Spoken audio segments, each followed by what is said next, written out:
Aquí comienza Desde el Fagot, un programa donde el fagot es el protagonista. Charlas con músicos y músicas, perspectivas y experiencias sobre el instrumento. Idea y conducción, Ezequiel Feingers. Realización audiovisual, Tomás Bravo Sternberg.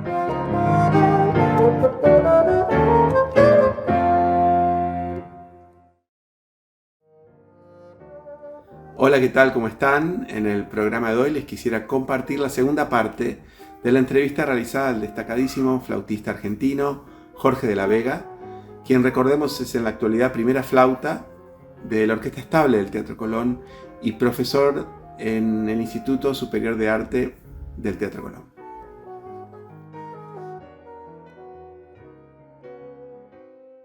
En este trabajo de investigación, Jorge, hay muchos objetivos, pero uno de los tantos, por haberlo vivido en carne propia, aunque todos son diferentes, es que quede plasmado también en esa época y hoy también. Los esfuerzos son siempre esfuerzos al fin, que significan irte a estudiar afuera, porque vos estás hablando de la parte nostálgica, que no es solo tuya, sino está toda tu familia, amigos, parejas y hasta Sí, el alfajor, ¿no? Está todo en su bolsa.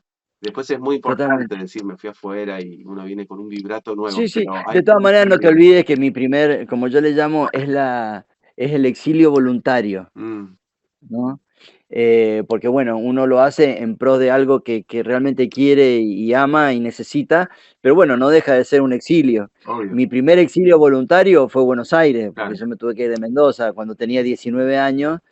Y bueno, y en alguna nota que alguna vez me han hecho algún periodista justamente de Mendoza y que preguntan de Buenos Aires, bueno, le digo, sí, de todas maneras, eh, poder acceder a ciertas posiciones o a ciertas cosas no solamente tienen que ver a veces con tu capacidad virtuosística o con tu calidad como músico o instrumentista, sino también con las características de tu personalidad y Claro. la fuerza que tengas para poder bancarte, lo que significa quedarte sin familia, quedarte sin amigos, quedarte, como yo le decía, mira, yo a los 19 años me quedé sin Día de la Madre, sin Día del Padre, sin Día del Niño, sin fiesta de cumpleaños de los hermanos o de los conocidos, sin los asados de fin de semana con toda la gente que uno quiere. Claro, Eso de mi vida desapareció a los 19 años. claro, Lo cual no quiere decir que de repente alguna vez vos vas, volvés, tenés un así fenómeno, pero ya no es lo cotidiano. no.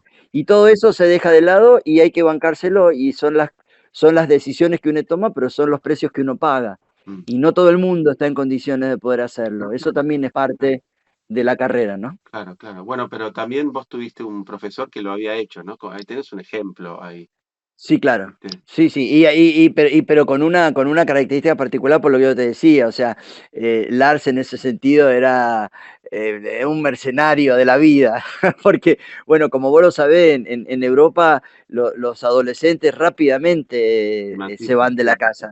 De hecho, vos sabés que en Alemania vos podés acceder a una universidad de acuerdo al promedio que hayas sacado en el gimnasio, o sea, en la escuela secundaria, y la universidad normalmente en el 99,9% de los casos nunca está cerca de la casa de donde ellos Claro, viven con sus padres. O sea que ya a los 19 años parten a vivir en cualquier lugar y es casi como una característica, digamos, ¿no? Son menos italianos que nosotros, son eso te iba a decir, salvo en Italia, menos familiares. sí, salvo en Italia pasa en muchos países más, sí, sí, sí, es más común. Sí, sí, sí, Y por eso claro, también la son menos, conectividad tan rápida y eficaz. claro, Eh, sí. Che, y algo que me quedó por ser colega tuyo y por saber lo que significa un concurso, en mi caso seguramente fue diferente, pero Lars había venido, aunque desde mi punto de vista en Europa llegó después, en Estados Unidos primero, en la importancia de los extractos y solos de orquesta. Eh, Vino con la idea de enseñarte y trabajar solos de orquesta, o sea, el concurso del teatro ya era un trabajo que venías haciendo en la universidad o fue repertorio nuevo a estudiar para el concurso. No, si bien es verdad, y vos lo sabés porque hay una gran diferencia como se estudia tanto en Estados Unidos como en Europa. Vos sabés que lo primordial que te prepara un maestro son solos de orquesta y los Claro, conciertos de Mozart porque es el pasaporte a un trabajo claro. en cualquier momento. En ese momento yo también era bastante más chico, o sea que tuve la enorme ventaja de poder trabajar todo el repertorio sin la premura de tener que estar pensando en ingresar a una orquesta, más allá de que yo pude ingresar a la orquesta de Loncuyo como contratado porque no había otro y porque había que cubrir ese agujero, entonces hasta tuve esa suerte. Pude hacer experiencia de orquesta sin necesidad de tener que pasar por una prueba. Ahora, cuando yo llego al concurso del teatro, ya las cosas que pedían los solos orquestales ya eran conocidos, yo ya los había trabajado, ya eran cosas conocidas por mí y preparadas, ¿no? Más allá que nunca con la vehemencia y con la rigurosidad que las preparé cuando vivía en Alemania. Claro. Allá, porque allá la prueba de orquesta es algo que está al alcance de la mano todos los días. Claro. Más allá de que te tienen que invitar, de que vos no te podés presentar solo anotándote, sino que tenés que recibir una invitación. Pero bueno, ya se sabe que si no tenés eso preparado, no hay, no way. O sea que el concurso del Estable fue el primer concurso que hiciste, ¿o no? No, yo ya había perdido el concurso de la Nacional. Fue mi tercer concurso. En el primer concurso de la Nacional me contratan. En el segundo concurso de la Nacional, 3 años después, pierdo el concurso que ganó Claudio en ese momento. Claudio Barile ganó el concurso de la Nacional. Entonces la fila se corre, Gabriel Solín volvió como segunda flauta, yo me quedé afuera. Y 3 meses después, el concurso del teatro, donde gano el puesto de solista del Estable. ¿Y qué silla ocupaste? ¿Quién estaba antes que vos? Mira, en ese momento los solistas no eran como ahora solista y suplente solista, sino era solista A y solista B. El solista que se llamaba concurso en ese momento era el solista B. El primero era Jorge Barone, que ya estaba muy cerca de jubilarse, la parte estaba muy mal de la vista. O sea que ya cuando entro casi entré a cubrir el puesto de él, porque tuve que tocar, más los colegas me pidieron, mirá, Jorge está esperando y haciendo un poco de tiempo para poder jubilarse bien, no tener que jubilarse por la vista, entonces dale una mano. Bueno, la cuestión es que me vino bárbaro porque toqué sin parar durante meses, así que casi entré, es más, para marcarme a fuego, mi primera ópera. De hecho, me pidieron que ingresara antes de que llegara el nombramiento para tratar de rápidamente cubrir el espacio. Y mi primera ópera fue Flauta Mágica, dirigiendo Leopold Hager, que en ese momento era el presidente del Mozarteum de Salzburgo. Sí, no, Hager fue una eminencia del teatro, sí. Así que mi bautismo fue a pistola, ¿viste? En la cabeza. Era realmente. ¿Quién estaba en los vientos? Te pregunto esto para situarnos. Totalmente, sí. Mira, que era muy peligroso también, ¿no? El Estable. De solista de oboe estaba el Mundo Pichone, el otro puesto estaba vacante, que entró Rubén, Rubén Albornoz. Que lo había después en los Pedro Copiarago, ¿no? Creo. Claro, que lo había dejado Pedro, que posteriormente se fue a la Filarmónica. Después, en los clarinetes estaba Rizzo y Barrios. Lamentablemente no me acuerdo los nombres, soy malo para los nombres y por suerte me acuerdo los apellidos. Después en los fagotes estaba Oscar Bazán y Guillermo Roura, de quien te hablé recién. Dos personas que obviamente fueron muy importantes en toda mi vida, musical y personal. Y después, bueno, el solista de corno era el gran Guelfo Nali, quien también fue un enorme padrino para mí a lo largo de mi carrera, más allá que por estupideces estuvimos distanciados durante varios años, pero después cuando nos reencontramos, tuvo palabras y tuvo consejo y tuvo un acompañamiento, si no cotidiano, pero en los momentos justos, y por la enorme admiración que yo tenía por Guelfo. Alguna vez alguien me preguntó, y si vos tuvieras que elegir, ¿a quién te gustaría parecerte? Me preguntaron y yo dije, sin lugar a dudas, a mí me gustaría parecerme a Guelfo Nali, porque aparte Guelfo, no solo, bueno, como tocaba y no solo porque era no he vuelto a escuchar otro cornista con esas características, sino aparte porque era Guelfo imponía presencia. Guelfo cuando, aparte él siempre tenía mitad de vida acá, mitad en Italia, y cuando volvía le encantaba el pinchar, entonces se traía unos perramus, unos sombreros con la barba blanca, parecía, era un modelo, viste, era, y bueno, y tenía, era muy tano, pero bueno, en lo que a mí tiene que ver, en lo que a mí concierne y a mi carrera, fue uno de los, he tenido varias así como mojones, pero él fue también una persona, un objetivo a emular o a parecerme, ¿no? Claro. ¿Cómo volvés de Europa? ¿Qué es lo más asentado, obviamente, más afianzado, pero En realidad, te voy a ser sincero, mi mejor versión no fue la recién llegada de Europa, porque como te decía, me llevó unos años a sentarme y poder encontrar mi propio yo, ¿no? Eh, y si hasta me preguntaban, me llevó varios años, porque traía muy en mi cabeza todo lo que había aprendido, todo lo que había escuchado, todos los consejos de mi maestro, y vos sabés que hace falta de un tiempo para que todo eso se metabolice y se haga carne.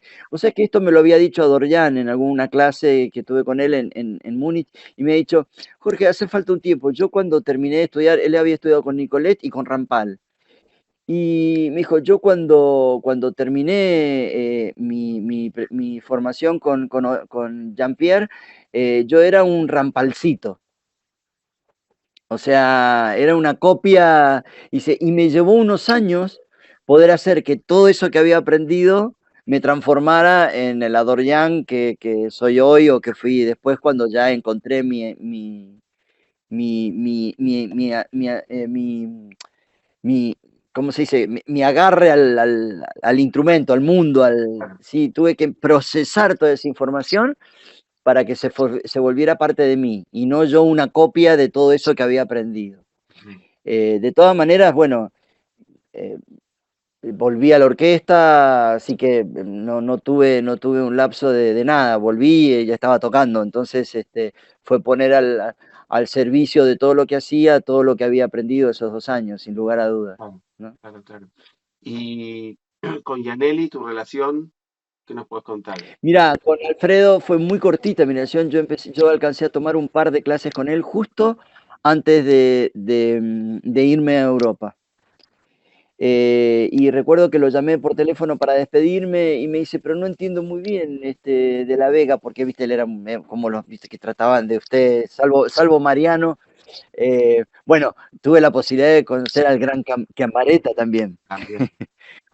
Cuando pude tocar con el quinteto, yo a Chiamba lo conocía del Conservatorio de la Lucila, porque tuve unos años que di clase en el Conservatorio de la Lucila, pero bueno, ahí lo había conocido y había tenido algún intercambio con él, pero bueno, fue más cercano cuando pude tocar con él, por lo menos me Claro, saqué las ganas. porque cuando vos nombrás a Guillermo Roura y a Oscar Bazán, se acababa de producir un cambio en la fila muy importante, donde antes estaba Mayer y Chiambaretta y después Claro. hubo unas De todas vueltas. maneras, cuando yo llego a la orquesta ya hacía un tiempo que ellos estaban Sí, ahí. O sea, por eso es que yo no los alcancé a conocer a ellos en la claro, orquesta, ¿no? Yo a Cambareta lo tenía, me retumbaba en la cabeza por todo lo que me lo habían claro. nombrado y por todo lo que lo había escuchado. Y aparte lo que tenía Kiamba es que tenía una bonomía y tenía una sencillez como persona que era muy, muy llamativa, digamos, ¿no? Entonces, bueno, haber podido estar con todos estos popes, todos juntos, fue también muy movilizante, digamos, por eso digo que me saqué un gusto enorme de poder haber estado con ellos, ¿no? Y dame algunas anécdotas o diferencias musicales que uno se adapta, que le son más afín, menos afín con Kiamba, Oscar, Merenson. No, no, Mira, yo los recuerdo a todos como personalidades muy contundentes, digamos, ¿no? Todos excelentes músicos y obvio, obvio. súper artistas, con lo cual, la verdad, lo único que te podría decir es, bueno, de las sensaciones de tocar con uno y con otro, pero, pero ninguna desaveniencia con ninguno. O sea, finalmente, como decía mi abuelita, en la variedad está el gusto, ¿no? Claro, Siempre lo recuerdo a Oscar Bazán, era una tromba tocando el fagot, o sea, cuando él que tocaba te despeinaba, Oscar imponía presencia, pero porque tocaba con una, y no importaba si estaba tocando con una caña de porquería, con una super caña, o sea, iba al frente. pasaba por arriba de todo, sí, y tocaba con un gusto y con unas ganas. eh, con Kiama, ya te digo, toqué muy poquito con él, fueron esos conciertos, pero bueno, ellos en general en el quinteto de Mozarteum eran la prolijidad y la eficiencia a la enésima potencia, ¿no? Eran muy prolijos, eran muy cuidadosos, o sea, casi te diría que eran alemanes tocando, ¿no? Eran muy exigentes entre ellos mismos. Y después, bueno, y Guillermo tenía toda la facilidad, digamos, de la experiencia, de años y años de haber tocado en una orquesta, de haber tocado en la otra. eh, o sea, tocar con Guillermo, después te acordás que yo tuve el conjunto, el Ópera Concerto, donde toqué con él y con Ernesto Imsan. Hablamos, sí, sí, sí. Así que, bueno, con Guillermo casi no te podría decir nadie en particular porque era todo muy cotidiano, era muy familiar, si vos querés, era eso, ¿no?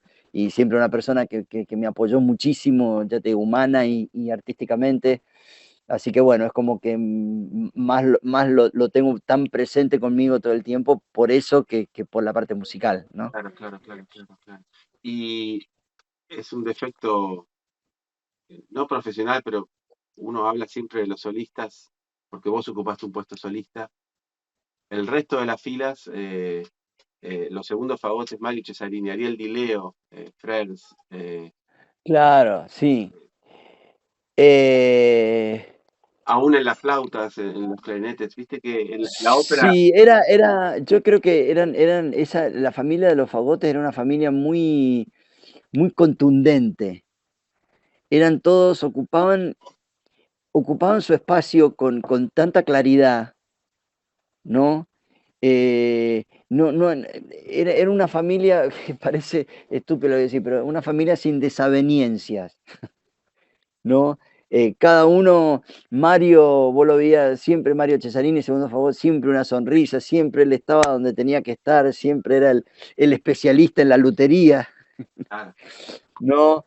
Este, el contrafagot con Frer era, o sea, no había chance de desaveniencia con esa fila. No podía decir nada de nadie, era eso. Esa es la imagen que yo tengo de la fila de fagotes de esa época del estable. claro, claro, claro. Era muy contundente y aparte una fila que se mantuvo igual durante mucho tiempo, mientras las otras iban teniendo cambios más seguidos. Mira, ajá, ¿Te claro, das cuenta? Tanto en los oboes como sea, gente que se jubiló, que se fue, que se cambió. En los fagotes, ese quinteto se mantuvo durante bastante más tiempo y como eran tan contundentes, no hacía ningún ruido molesto. Y en la música de cámara dentro de la orquesta, yo sé que tuviste un quinteto con Andrea Merenson, que grabaron, plasmaron CDs. Sí, en el caso particular de la música de cámara siempre fueron iniciativas particulares, digamos, ¿no?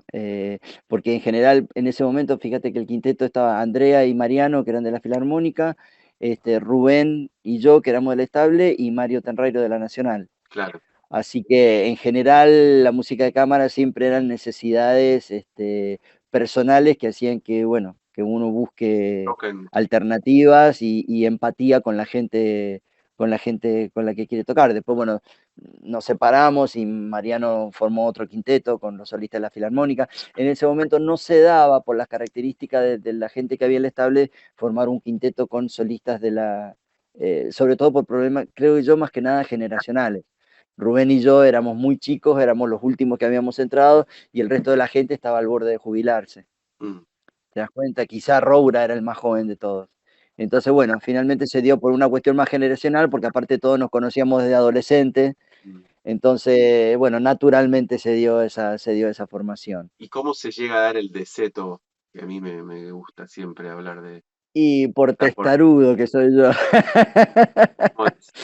Sí, algún día salió la idea, ya ni me acuerdo de ese cómo fue, sí, cómo fue Pero era la dónde mayoría del estable, no, había también. no, no, no, porque después estuvo la formación con la que grabamos finalmente era Raúl Becerra, era el pícolo, bueno, obviamente era la primera flauta, lo digo lo digo en ese orden, no porque el burro delante me no se espante, sino porque voy mirando para tratar de acordarme. Después estaba Rubén Albornoz, Gerardo Bondi, Novoes, Mariano Frolloni y Guillermo Sánchez en clarinete, uno de la Filarmónica, el otro de la Nacional. En el caso de los oboes, los dos del estable. En el caso de Raúl Becerra era porque Fabio Masitelli, que era el otro solista de flauta, estaba mal de un hombro y prefirió por un tiempo no tocar. Después en cornos estaban Dante Yenke y Fernando Chiapero, que eran de la Filarmónica. Y en fagotes estaba Roura, Guillermo Roura, que era del estable, y Ernesto Insam de la Nacional. Así que en realidad lo más difícil del deseto era coordinar los ensayos. Claro, claro, claro, claro. Pero Era complicado.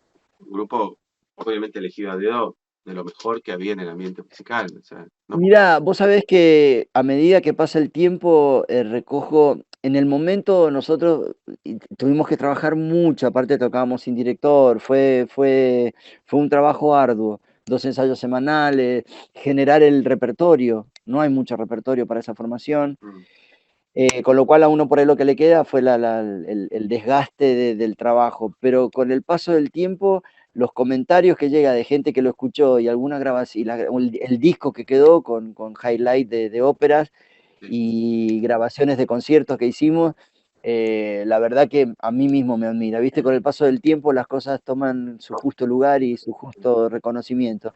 Y de gente que yo no tenía idea que habían escuchado el grupo, como Luis Rossi en Chile, y hablan de ese conjunto como el conjunto, y yo digo, qué pena que en ese momento no nos llegó eso, porque hubiera sido una adrenalina bárbara para ponerle más pila y para poder seguir adelante, ¿no?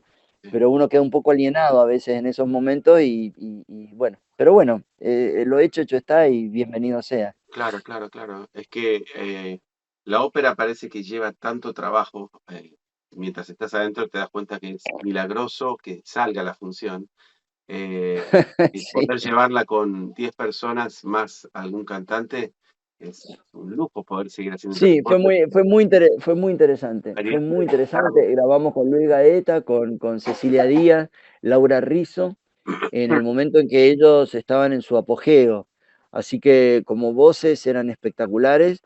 Hicimos un trabajo muy interesante. Maestros internos del teatro como Mastronardi, que se vinieron a hacer adaptaciones para nosotros, todo en forma gratuita. Hubo mucha gente que apoyó mucho. Y la verdad, hay una grabación de un deseto de Mario Herrerías, un malambo que se llama Tormenta de Verano, Increíble. que, bueno, la grabación del Colón, que fue el día que se estrenó, fue espectacular. O sea, tuvimos actuaciones en el teatro, domingo en la tarde a teatro lleno. O Sí, sea, pasaron cosas que al día de hoy son impensadas. sí. Y bueno, está bueno darle, por lo menos en la memoria de uno, el lugar que tienen, porque eso revaloriza el trabajo hecho. Ujú. Eh, Y así que bueno, deja un antes y un después, digo, para continuarlo o no, pero que haya existido, porque lleva mucho esfuerzo, no solo coordinar los horarios, tocar un concierto. sí, yo la verdad que no sé cuánto cambia del ambiente. Sí calculo que a uno que lo hizo y que lo trabajó, con eso ya vale el trabajo realizado, Ezequiel. Y siempre, bueno, eh, el año pasado nosotros lamentablemente estaba muy aislado, pero te acordás que hicimos un concierto con los solistas en el teatro, en octubre fue, y bueno, y no dejaba de estar presente el aroma del deseto, porque la mayoría del material que se tocó ahí fueron cosas hechas para nosotros personalmente, y eh, este, bueno, fue la madre del borrego, si se quiere, ¿no? Entonces, bueno, después de tantos años y todo, que sigue estando el perfume y la cosa de ese conjunto, es muy llamativo. Y bueno, bienvenido sea, como te digo. Quédate escuchando desde el fagot. Desde el fagot. Radio Damus, la radio del Damus. Música, debates, información, actualidad y humor. Llévanos a todos lados. Bajate la aplicación y sé parte de este espacio. Radio Damus, nuestros sonidos.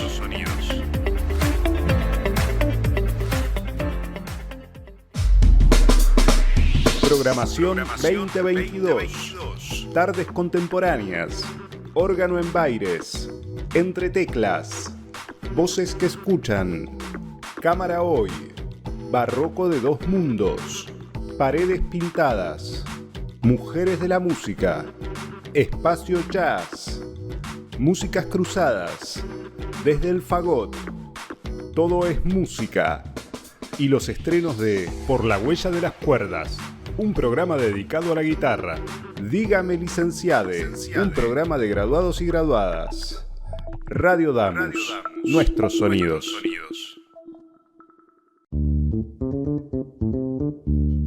Radio.damus.musica.ar. La radio TV en vivo, información de los programas y mucho más. Radio.damus.musica.ar.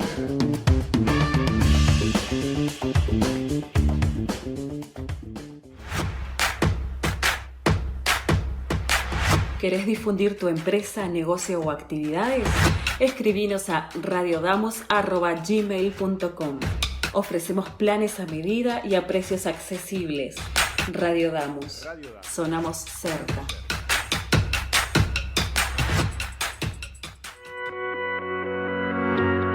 Sumate a nuestra programación. La radio del Damus está abierta a propuestas. Si sos docente, no docente, estudiante, graduado o graduada del Damus, tenés tu lugar en la radio. El espacio es gratuito y te ayudamos a preparar tu programa. Escribinos a radiodamus@gmail.com o buscanos en Facebook e Instagram. Radio Damus, tu radio.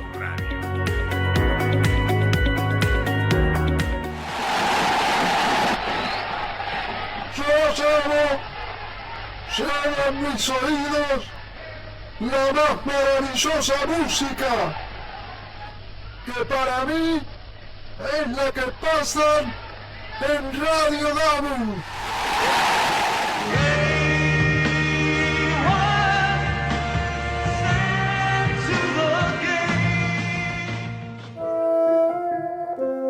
Seguimos con Desde el Fagot.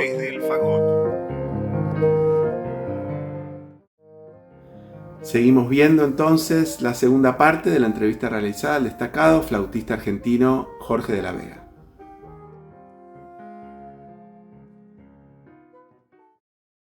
Siempre te caracterizaste desde mi percepción, y también hablándolo con Guillermo en su momento, me acuerdo, de tus proyectos fuera de la orquesta. Y digo fuera de la orquesta porque, aunque uno siempre lo quiere hacer, o algunos lo queremos hacer, lleva mucho tiempo la orquesta. Y poder hacer aparte todo lo que vos hacés requiere de estar en un estado muy alto con el instrumento. Y aparte, gestionar, y vuelvo a la palabra mágica que vos haces muy bien. Contame un poco, porque también dedicado mucho a la parte lúdica con los chicos, trabajo artístico, parte de primer nivel, porque pueden ser dos cosas que no se junten siempre. Y en tu caso, el nivel musical está siempre donde tiene que estar, más allá que hagas cosas que a simple vista veas a chicos en una plaza divirtiéndose, como cuando después vienen personas que tal vez no le dedican tanta preparación artística, digo, porque como siempre decimos, no es preparar ese concierto, es toda la vida que te llevó a hacer ese concierto, porque pues, Sí, a veces el problema es que uno llega cuando estás en la génesis desde el principio, el problema es que por ahí cuando llegas al momento de disfrutar estás tan cansado Sí. que ya vos decís, uy. Pero bueno, de todas maneras, mirá, Cuando yo era adolescente, creo que uno de los días más importantes de las revelaciones que tuve en mi vida fue que, como yo digo, aprendí que el manager azul no existe. ¿Viste? Así como el príncipe azul de los cuentos de los chicos, el manager azul, ese que suena un día el teléfono y te llaman para decirte que tenés una gira por la galaxia de Andrómeda y no sé qué, no existe. Con lo cual también entendí que la diferencia entre el sueño y la realidad es uno. Si vos no sos el que transforma ese sueño en realidad, no va, esa metamorfosis no va a existir. Conclusión, a partir de tener estas ideas más o menos claras, me di cuenta, o por lo menos asumí la idea de que aquellas cosas que yo realmente quería hacer, si no las generaba, muy posiblemente me quedara con las ganas. Y fue tal cual, en el hecho de que he tocado con las personas que quería tocar, que tenían que tocar, generando el proyecto y todo, porque si no, bueno, solo no se iba a producir. Y eso me dio esa chance. Como yo te digo, bueno, tendré un poquito de talento para hacerlo y después lo que sí, o sea, mucha fuerza de voluntad y mucha testarudez. Decir, bueno, si quiero llegar acá, le tengo que dar máquina para que se generen las condiciones y poder tener los elementos para poder llegar hasta ahí.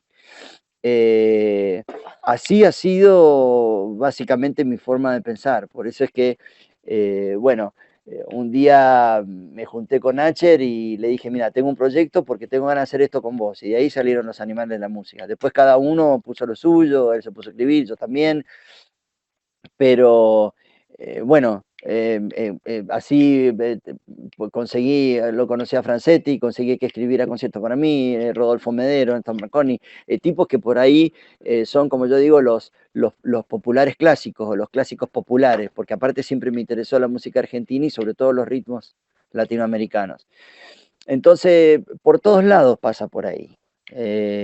Pero es el mismo caso tuyo, estamos acá charlando porque vos decidiste este programa de radio que querés hacer y llevar adelante y le pones tu tiempo y generás las ideas y si no el programa no existiría. Claro. Ni como hecho, ni como hecho radial, ni como hecho en tu vida. Claro. Entonces, yo se lo digo mucho a los alumnos en algún momento, decir, bueno, miren, pasan de ser, cuando están por egresar, alumnos muy talentosos a ser profesionales desocupados. Todo lo que pase de acá en adelante tiene de otra responsabilidad de ustedes, que por ahí no lo estudiaron en el conservatorio, pero que es básico. Tienen que generar, y tienen que generar, y tienen que generar. Y quedarse en casa estudiando escala y arpegio, está bien, puede ser muy onanista, pero al hecho artístico no le suma nada, porque para el hecho artístico tiene que estar finalmente el escenario. Sí. Y hay que... Muy importante. Aparte, generalmente tenés que, bueno, vos lo estás diciendo y es una suerte para tus alumnos que lo escuchen.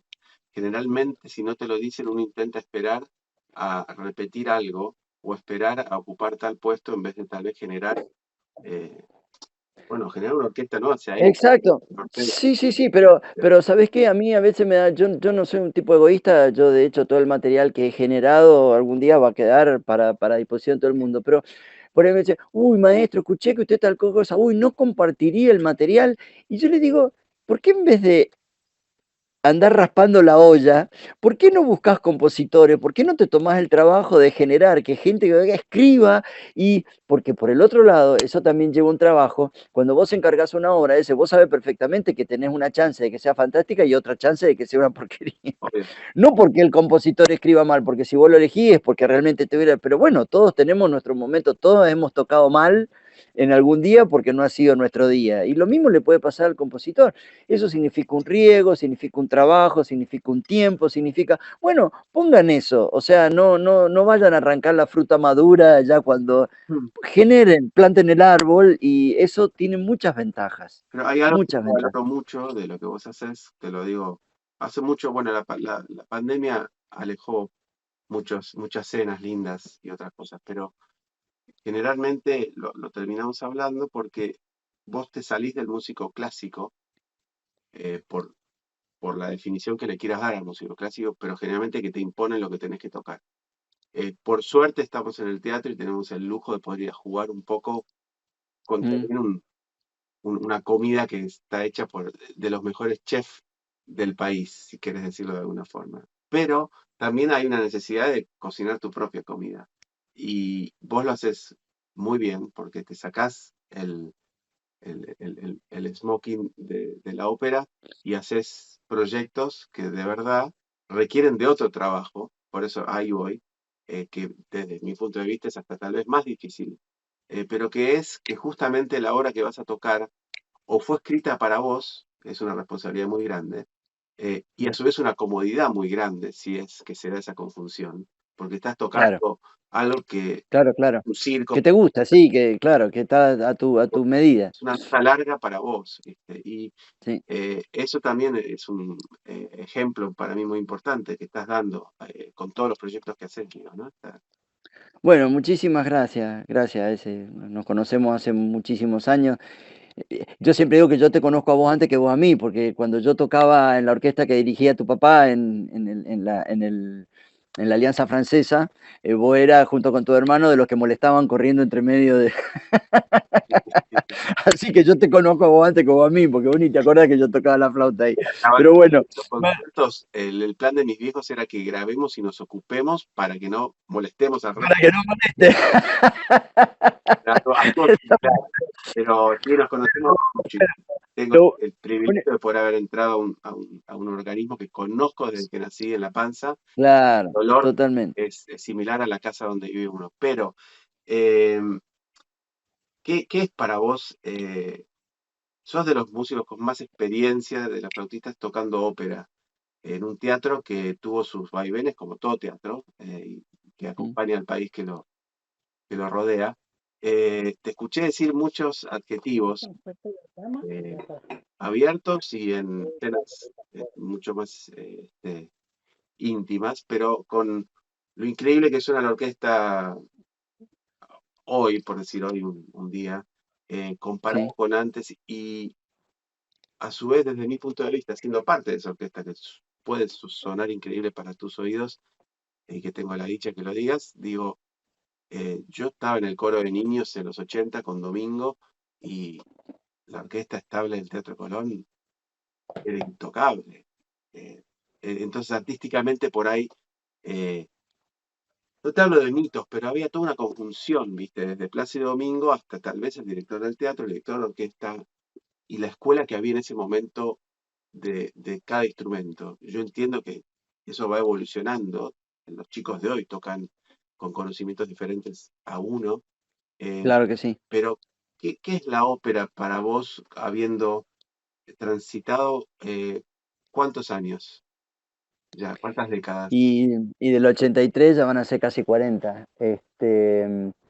Mira, lo interesante cuando uno ya tiene cierta edad es que cuando mirás para atrás podés ver los procesos ya terminados, digamos, ¿no? Sí, Como yo te decía, cuando nosotros entramos, cuando a mí me tocó entrar a la orquesta, se estaba gestando ya el cambio generacional.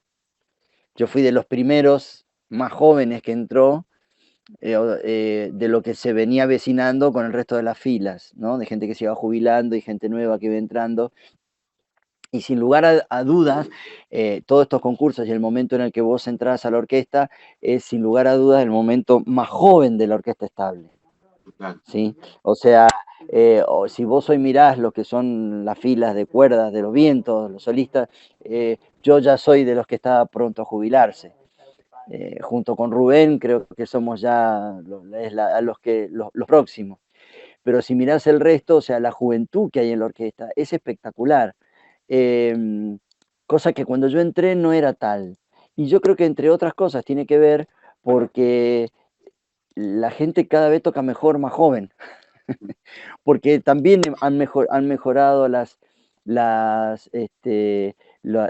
forma de enseñar los instrumentos, o sea, las técnicas de los instrumentos son hoy mejores que antes, o se enseñan mejor, pero yo creo que también se han modificado, sobre todo se han modificado la construcción de los instrumentos. Los instrumentos hoy son mucho más fáciles de tocar, tenés más eh, oferta la que había en otros momentos, más en el caso de la Argentina en particular, cuando los instrumentos son importados. Entonces, toda esta globalización nos ha ayudado muchísimo en ese sentido. A mí, una cosa que me pone muy feliz y que lo digo con mucho orgullo, es que el día que yo me vaya de la orquesta, para lo cual no falta tanto, yo tengo la absoluta convicción que me voy de una orquesta eh, altamente, interpretativamente y técnicamente, altamente mejor que a la orquesta a la que yo entré. Incluso por mí mismo, por la gente que va a venir detrás mío, ¿no? La orquesta hoy suena en todos sus rincones con una calidad y con un... eso que vos estás esperando que llegue el solo del colega para disfrutarlo, porque lo hace tan bien que para vos es un orgullo, porque es parte de tu orquesta, ¿no? Eh, Eso a mí me pone muy feliz hoy. Con esto yo no quiero decir que la orquesta antaño haya sido peor. No, Quiero decir que cuando yo entré estaba en un cambio generacional donde, bueno, ya había gente que estaba por irse y vuelvo a repetir, hoy hay gente que toca fenómenos, incluso pensando en cualquier puesto de la orquesta, mm, ¿no? Entonces, en ese sentido, pero también es verdad que la orquesta estable siempre fue un estándar, no, fue un estandarte, quise decir, un estándar, dentro del teatro. Sobre todo porque, como yo siempre lo planteo, los directores que nos vienen a dirigir a nosotros son directores que vienen de cualquier otra parte del mundo, de haber dirigido cualquier otra casa de ópera de altísimo nivel. quieren hacer, Y cuando bajan la batuta, ellos no preguntan dónde están, ellos quieren que suene el estándar que vienen manejando, obvio. ¿no es cierto? Eso creo que nos pone en un nivel de responsabilidad y de rendimiento que nos tiende permanentemente a igualar con cualquier otra orquesta de ópera del mundo. Obvio, pero a mí lo que me llama la atención es la cantidad de repertorio y de ópera que se hacía tiempo atrás, que vos lo contás hasta el día de hoy. Sí, Guillermo Roura también lo mencionó, etcétera. Mi padre, yo lo viví hasta con el coro de niños, pero digo, ¿cómo te modifica en la vida? Yo sé cómo me modificó a mí, pero ¿cómo te modifica la ópera estando en una agrupación que toca ópera? Porque eso es algo muy importante y ojalá la gente no se equivoque cuando entra a una orquesta de ópera y quiera tocar Daphne y Chloé de Ravel toda su vida porque se equivocó de trabajo, no tiene sí. nada que ver. Vos sabés que en el caso mío en particular, la sensación que yo tengo es que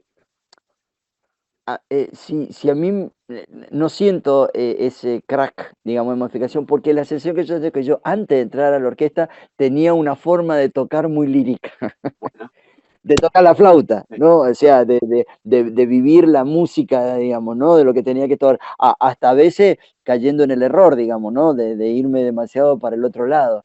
Entonces me sentí muy en mi salsa. Y por el otro lado, como yo te dije, la primera ópera que yo hice fue Flauta Mágica, y recuerdo que el Pamino que había venido era un alemán que cantaba como los dioses, con lo cual cuando abrió la boca, desde el primer momento que empezó a cantar, fue una clase magistral. En el área que tiene con la flauta, la flauta toca primero lo que él tiene que cantar después, y cuando empieza a cantar él, yo me sentía la última porquería del mundo, porque yo eso no lo voy a poder emular jamás. claro. ¿Te das cuenta? Entonces es una enseñanza, y yo hoy en día lo utilizo como una de mis primeras premisas para enseñar a los alumnos. Antes de tocar una frase, cántenla. Si ustedes cantan una frase, nunca van a cometer errores, nunca van a tener acentos falsos, nunca van a respirar donde no tienen que respirar, nunca van a hacer una articulación desagradable. La voz es implacable en ese sentido. Tal vez Y bueno, de no tomar, no menospreciar cada nota que está escrita, porque ¿sabes lo que pasa? Yo tuve la suerte, aparte, yo toqué en la orquesta como solista con los tres tenores. Hice conciertos en el Luna Park con Pavarotti, con Carreras. Después, mi primer bohème fue con Pavarotti cantando. claro, ¿Entendés? Entonces, tuve la suerte aparte también, cosa que agradezco, porque te puede tocar como que no, de haber tocado con esos tipos que Pavarotti era un tipo que abría la boca y no necesitaba hacer nada, o sea, como que había un alien adentro de él claro, que hacía que saliera la voz y que cantara. y haciendo bohème encima. Claro. Entonces, con el solo hecho de tener esos parámetros para después irte a tu casa y tratar de revisar cómo hacen para que suene así, bueno, ya está, yo ya estoy hecho. O haberlo, como te dije recién, haberlo tenido a Huelfo sentado detrás, escuchando el corno, cómo es un sonido lleno de armónicos, cómo es un sonido, cómo es un fraseo. Bueno, en realidad uno tendría que dar gracias porque tiene la posibilidad de aprender todos los días y sabe a dónde apuntar la mirada, ¿no? Totalmente, totalmente. Jorge, antes de terminar, no te quiero sacar más tiempo, pero contanos un poco de la parte docente, que eso es un pilar también muy importante. Como, Bueno, yo creo que en este momento de mi vida la parte docente ocupa uno de los grandes espacios, digamos, sobre todo porque, mira, un hijo mío tuvo un accidente a los 12 años, mi hijo mayor, y dimos con uno de los médicos que lo trató, un endoscopista, pero bueno, una persona espectacular. Y él siempre me decía, de él escuché esta frase una vez que me quedó y me marcó muy a fuego. Él dijo, el que no vive para servir, no sirve para vivir. Y hoy en día lo único que me queda, muy humildemente, es decir, bueno, si yo algo pude cosechar de toda esta gratitud que te digo que tengo desde el primer día que se me dieron las cosas de la manera que se me dieron para poder hacer lo que pude hacer. Si yo hoy no puedo de alguna manera ayudar a que otros les sirva algo de toda esa experiencia, bueno, mi paso por esta tierra queda, o lo entiendo como bastante inútil. Entonces, lo que sí siento en este momento es que me gustaría sentirme un poco más útil, pudiendo ayudar a alguno a que si le puede servir, porque no tiene por qué ser así, alguna de las cosas vividas por mí, bueno, haga nidito en otro que le ayude a que las cosas le sean más fáciles o mejores, ¿no? Así que desde ese concepto, bueno, creo que a esta altura entiendo que la docencia es la parte que me toca, entre otras cosas por la edad, ¿no? claro, Pero lo siento de esa forma. Si bien siempre lo tuve, nunca fue tan presente ni tuvo tanto espacio en mi cotidianeidad como la tiene hoy en día, ¿no? claro. Así que bueno, tengo la suerte de estar en el ISA y de tener alumnos de primerísimo nivel, lo cual me da la posibilidad de trabajar, de poder dirigir el ensamble de vientos, lo cual también me da la posibilidad de trabajar con todos ellos. Los adolescentes son difíciles, pero a la misma vez son increíbles, son encantadores. Pueden hacer esas cosas que uno nunca se imaginó que se podían hacer. Pero bueno, tengo 4 hijos, así que ya te hablo con conocimiento de causa. 4 hijos grandes que ya fueron adolescentes, entonces bueno, ya. Pero bueno, mi gratitud para contigo de haberme tenido en cuenta para este rato. Sabés que te quiero un montón y a toda tu familia. Un lujo, un lujo. Este programa, te lo comenté para coordinar esta entrevista, es no solo para recopilar un poco la escuela del fagot y todo lo relacionado, y ahí venís vos, Claro. sino también rendir reconocimiento a esa trayectoria que muy poco se hace en este país, lamentablemente. Y tal vez como un llamado De acuerdo. que empiece a suceder porque primero que tiene que ser así, y segundo que ocupas un puesto muy importante dentro de la pirámide musical, ¿no es cierto? Y Bueno, muchas gracias. No sé si está así, pero bueno, de todas maneras te lo agradezco muchísimo. vos tengas la bondad de darnos a conocer esa trayectoria en un poquitísimo momento de tiempo, me siento en serio agradecido, y yo también, Bueno, gracias. y de toda la vida. Y estar en la orquesta, aunque solamente Jorge de la Vega sea esta parte No, bueno, pero eso para vos, pero yo te tengo en la... italiana, te tengo lejos. Iba a tener más Claro, yo seré una nuca para vos, pero yo a vos te tengo muy presente. viste a la alemana para poder hacer otras cosas, pero bueno, no importa. Claro. En serio, chiste aparte, un lujo todo. Bueno, un beso y un abrazo enorme y muchísimas gracias por este espacio. Ha sido un gusto realmente. Así que bueno, vaya este abrazo también para toda la familia. Sí, para mí también. Un beso grande. Besote grande. Llegamos así al final de nuestro programa de hoy. Espero que lo hayan disfrutado tanto como yo. Quisiera agradecer especialmente a Jorge por su amabilidad de siempre y un agradecimiento especial, como de costumbre, por el excelente trabajo técnico y de edición a Gonzalo Rodríguez y Tomás Bravo. Será hasta pronto y muchísimas gracias. Esto fue Desde el Fagot. Idea y conducción, Ezequiel Feingersch. Realización audiovisual, Tomás Bravo Sternberg. Radio Dam. Nuestros sonidos.